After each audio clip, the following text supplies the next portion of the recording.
ડીસા દશનામ ગૌસ્વામી સમાજ મહામંડળ દ્વારા નાયબ કલેક્ટરને આવેદનપત્ર અપાયું। બનાસકાંઠા જિલ્લાના કાંકરેજ તાલુકાના ગંગાપુરા થરીમઠ મુકામે પરમ પૂજ્ય 1008 સંત શ્રી જગદીશપુરીજી બાપુ 19/11/2024 રોજ બ્રહ્મલીન થતા 22/11/2024 રોજ થળી મુકામે સમગ્ર સેવકો ભક્તગણ તેમજ સાધુ સંતો મહંતો તેમજ હજારો ગ્રામજનોની ઉપસ્થિતિમાં નવા ગાદીપતિ તરીકે મહંત શ્રી કાર્તિક પુરીજી બાપુને ચાદર વિધિ કરવામાં આવી હતી। કોઈપણ સંત મહંત શ્રી દેવલોક પામે। ટૂંક સમય પહેલાં જ અમારા થળી મઠના મંત શ્રી જગદીશપુરી જેઓ દેવલોક પામ્યા હતા। એમની ગાદીને લઈને અને એમના વારસદાર તરીકે મંત બેસાડવાની બાબતમાં અત્યારે થોડો સમાજમાં ચાલી રહ્યો છે મુદ્દો।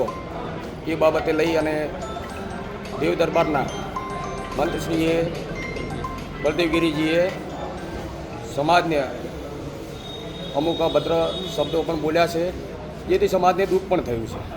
એ બાબતને લઈ અને આજે ડીસા શહેર ડીસા તાલુકાનો તમામ સમાજ અહીંયા પ્રાંત કચેરી આવેલ છે અને બેનશ્રીને નેહાબેન પંચાલને આવેદનપત્ર આપેલ છે અને અમને સરકાર ઉપર પૂરેપૂરો ભરોસો છે કે એનું નિવારણ લાવશે અને આની કાયદેસર કાર્યવાહી થાય એ સરકાર જોડે અમારી માંગ છે।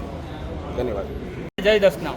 આજે અમારો દશનામ ગૌસ્વામી સમાજ સમસ્ત એકત્રિત થયો છે કે તારીખ 19/11/2024ના રોજ આપણે ગંગાથળી મુકામે જગદીશપુરી બાપુ દેવલોક થયા। એમના ગાદીનો વિવાદ ચાલી રહ્યો હતો, ત્યારે ઓગણથળીના મહંત શ્રી બળદેવનાથ બાપુ વસંતનાથ એમના દ્વારા ગૌસ્વામી સમાજને અભદ્ર ભાષાનો વાણીવિલાસ કરી સમાજની લાગણી દુભાઈ છે અને વારંવાર સોશિયલ મીડિયામાં વિડીયો વાયરલ કરીને સમસ્ત દશનામ ગૌસ્વામી સમાજને લાગણી દુભાય એવા પ્રયત્નો કરી રહ્યા છે।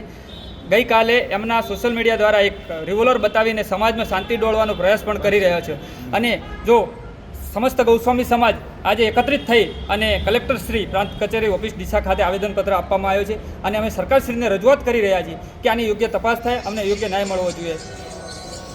જય દશનામ।